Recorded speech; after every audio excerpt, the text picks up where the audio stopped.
હવે જોઈએ સમાચાર વિગતવાર. પાલીતાણાના બાયપાસ રોડ પર એક જ કોમના બે જૂથ વચ્ચે મારામારી થઈ હતી, જેમાં એકનું મોત નીપજ્યું હતું. પાલીતાણા તાલુકાના ડુંગરપર ગામના યુવાનનું મારામારીમાં મોત નીપજ્યું છે. બંને જૂથ વચ્ચે કયા કારણોસર મારામારી સર્જાઈ તે જાણવા મળ્યું નથી. આ મારામારીમાં અફઝલ દિનુભાઈ સમા નામના યુવાનનું મોત નીપજ્યું છે. આ યુવાનની બોડીને પીએમ અર્થે પાલીતાણાની સરકારી હોસ્પિટલમાં ખસેડવામાં આવી છે. પાલીતાણા ટાઉન પોલીસે હત્યાનો ગુનો નોંધી વધુ તપાસ હાથ ધરી છે.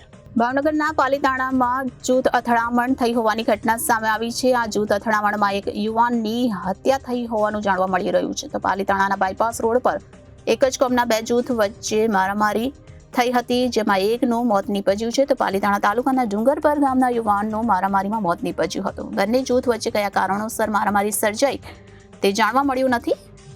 મારામારીમાં અફઝલ દિનુભાઈ સમા નામના યુવાનનું મોત નીપજ્યું છે.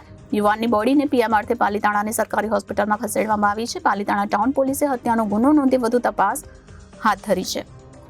કેમેરામેન બીજલભાઈ માલકિયા સાથે રિપોર્ટર ફિરોઝ મલિક, જનાદેશ ન્યૂઝ, ભાવનગર.